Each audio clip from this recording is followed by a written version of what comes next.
Ruang baca. Cinta memeluk luka. Crescendo ke-6. Deru angin. Subbab 6.16. Cemburu. Orisinal karya Pratsna Paramita EA. Edisi 19 Februari 2026. Aku akan membacakan cerpen ini di subbab 6.16 dengan judul Cemburu. Haryo yang biasa tenang dan terkendali tiba-tiba dipenuhi rasa cemburu. Apakah yang terjadi? Dengan siapa Haryo cemburu? Mau tahu? Yuk dengarkan Crescendo ke-6. Deru angin. Suara angin menderu mengejarku. Aku berlari mencarimu dalam asaku, mencoba lepas dari segala kepalsuan di jalanku. Tetapi ruang sempit itu mencekikku.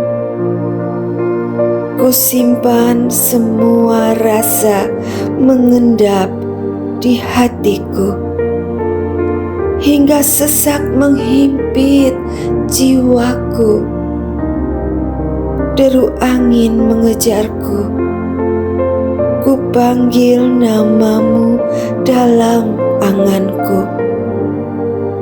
Kutemukan tanganmu menarikku, membawaku dalam pelukanmu. Lagu hadirmu melukis asa di hatiku, menembus derunya angin bersamaku. 6.16 Cemburu. Sesampai di rumahnya, Haryo tidak langsung makan siang seperti biasa. Bu Narti, pembantu di rumah Haryo, bertanya heran.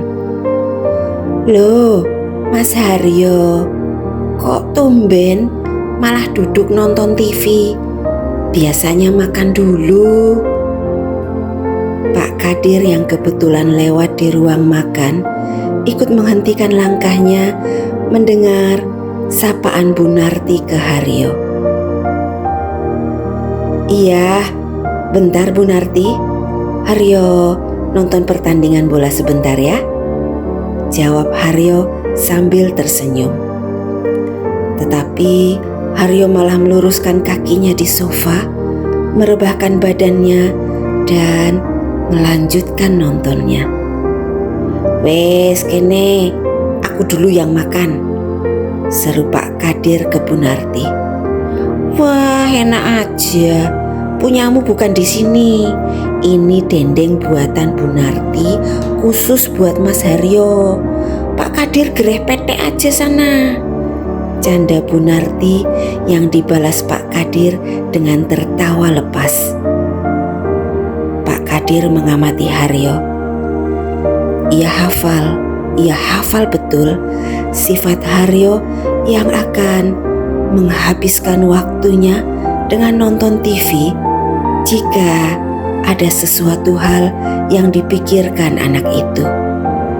Kebiasaannya sejak kecil. Karena sebenarnya Haryo lebih suka membaca buku dibandingkan menonton. Kebiasaan yang dilakukan Haryo mulai kelas 4 SD saat bundanya masuk rumah sakit karena keguguran adik Haryo. Hampir seminggu bunda di rumah sakit. Rupanya Haryo kecil ikut merasakan kesedihan hati bundanya. Sifat peduli dan empati Haryo memang besar. Sebenarnya pikiran Haryo sedang tidak ke pertandingan sepak bola di TV. Pikirannya melayang ke teguran Tante Ratna tadi pada dirinya dan Cinta. Haryo memikirkan Cinta. Ia tidak mau menyulitkan gadis cantik yang dicintainya itu. Aku harus cari solusinya supaya bisa tetap main ke rumah Cinta dan sesekali janjian dengan Cinta keluar rumah tanpa mendapatkan teguran lagi dari Tante Ratna, batin Haryo. Sore harinya Haryo mampir ke rumah Wisnu. Dulu hampir tiap hari ia main ke rumah Wisnu, mengerjakan PR bersama, lalu ngobrol seru bersama. Hingga Ibu Haryo dan adiknya Rani menganggap Haryo kakak laki-laki Wisnu saja. "Wah, Mas Haryo," seru Rani sumringah melihat sosok Haryo yang tidak pernah lupa membawakan permen coklat kesukaannya. Rani menerima permen itu dan langsung memakannya sambil berlari mencari Wisnu ke kamarnya. "Mas Wisnu, dicari Mas Haryo," seru Rani. "Suruh masuk sini," jawab Wisnu sambil tetap memainkan gitarnya. Rupanya tanpa disuruh pun Haryo langsung berjalan ke arah kamar Wisnu juga. Rani mengikuti dua remaja laki-laki usia 17 tahun itu dan duduk di sudut ranjang Wisnu sambil menatap Haryo kagum. Diam-diam Rani ngefans sama Haryo karena bagi gadis kecil usia 10 tahun itu Haryo nampak keren dan ganteng. "Wes, ojo kamu liatin terus Mas Haryo, nanti kacamatamu retak," seru Wisnu sambil menghentikan petikan gitarnya. Haryo tergelak tertawa. Sementara Rani merasa malu dan berlari keluar kamar Wisnu. Wisnu buru-buru mengunci pintu kamarnya karena gadis kecil usil itu suka tiba-tiba nimbrung di tengah percakapannya dengan Haryo. Haryo pun menceritakan teguran Tante Ratna ke Haryo dan Cinta tadi siang kepada Wisnu. "Men, aku mau minta tolong kamu nih. Bisa nggak kamu sesekali nemani aku ke rumah Cinta? Jadi nggak kesannya aku berduaan terus sama Cinta," pinta Haryo pada Wisnu. "Wah, jadi obat nyamuk meneh aku iki," jawab Wisnu santai. Haryo tertawa. Dua sahabat itu tenggelam dalam obrolan yang asik sepanjang sore. Konflik antara Cinta dan Ratna membuat suasana rumah besar Cinta makin terasa dingin. Diamnya Cinta seperti membuat tembok tebal yang sudah ada makin sulit ditembus. Ratna dan Franz juga tidak berusaha memperbaiki situasi yang ada. Mereka bersikap seperti tidak terjadi apa-apa di antara Cinta dan Tante Ratna. Mereka sibuk dengan dunianya masing-masing. Sabtu ini, Haryo dan Cinta ditemani Wisnu akan bersama-sama ke alun-alun kota, makan di angkringan di sana. Wisnu yang traktir karena hari ini ulang tahunnya. "Cinta, nanti sore jam 4 aku jemput ya," suara Haryo dari balik telepon. Bunda nggak apa-apa Haryo pergi di hari Sabtu ini?" tanya Cinta ragu. "Bunda hari ini kondangan pernikahan ke Semarang. Jadi aku bebas hari ini. Haryo tertawa. Sorenya, Cinta bersiap menunggu Haryo di teras. Gadis itu nampak cantik dengan kaos pink jogger dari Haryo dipadu dengan celana denim biru tua. Nampak serasi. Lipstik pink tipis menghiasi bibir indahnya. Hari itu hanya ada Cinta seorang diri di rumah. Hanum, Dimas, Mbah Pami, dan Mbak Tari pergi jalan-jalan sore ke lapangan dekat kompleks mereka tinggal.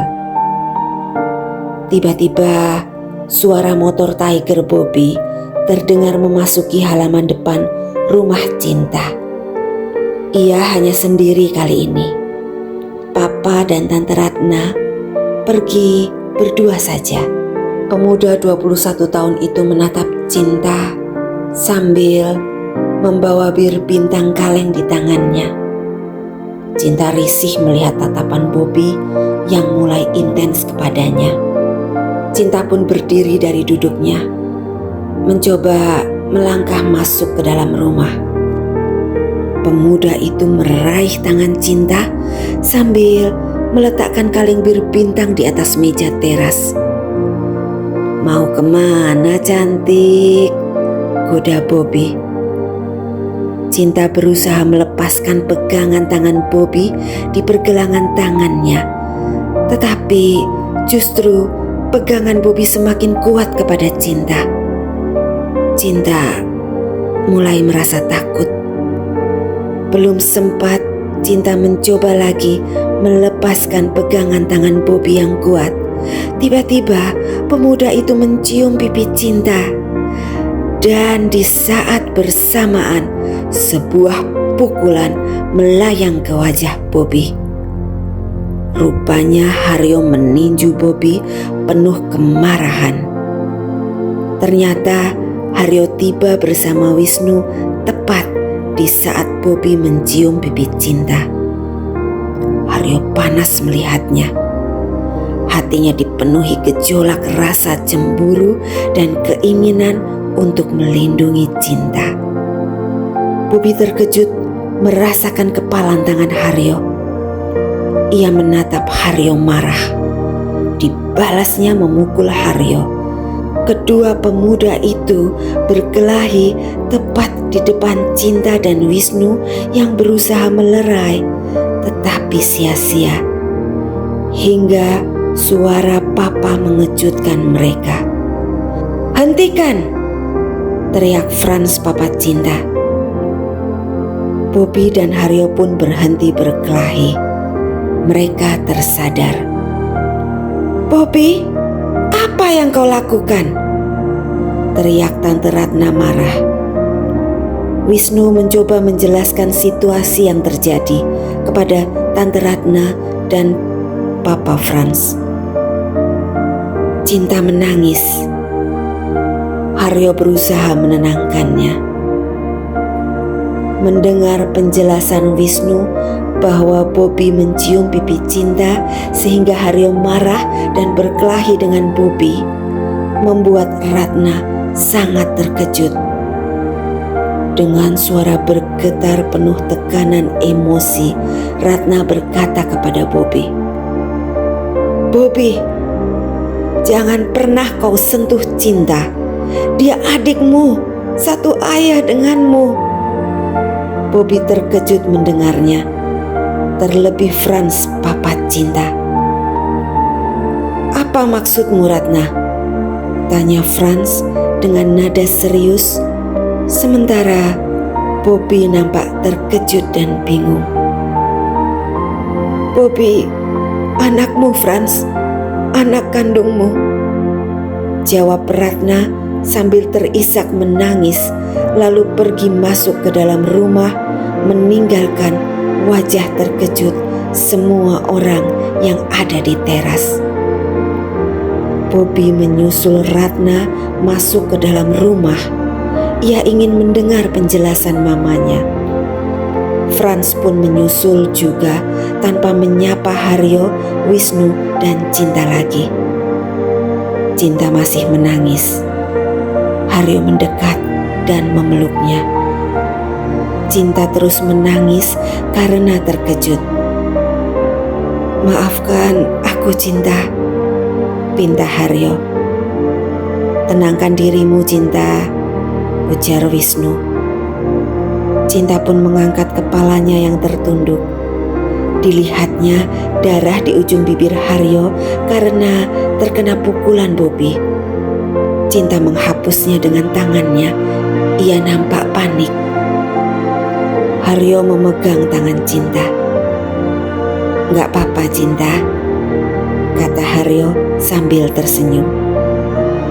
"Wes, Mas Romeo dan Mbak Juliet, si Doneng angkringan gak ini?" Suara Wisnu memecah suasana.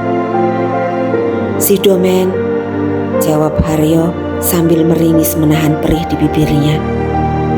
Cinta hanya mengangguk. Mereka pun melanjutkan rencana mereka. Hati Haryo masih dipenuhi gejolak rasa cemburu karena ia merasa Cinta miliknya. Tetapi mendengar kenyataan tadi bahwa Bobi ternyata anak kandung Frans, papa Cinta, membuat Haryo merasa lega. Api cemburu itu perlahan memudar, berganti rasa kasihan kepada Bobi. Oke teman, Haryo yang biasa penuh kendali kali ini kalah oleh rasa cemburunya, dan api cemburu Haryo justru membuka rahasia yang disimpan Ratna dari Frans dan Bobi selama ini. Rahasia bahwa Bobi adalah darah daging Frans. Seperti apakah situasi yang akan terjadi di antara mereka bertiga, dan apakah Bunda Haryo akan mengetahui perkelahian Haryo? Yuk dengarkan kelanjutannya di subbab 6.17 yang berjudul Terungkap di Kamis depan. Jangan lupa like, share, subscribe, dan bunyikan notifnya. Bye-bye.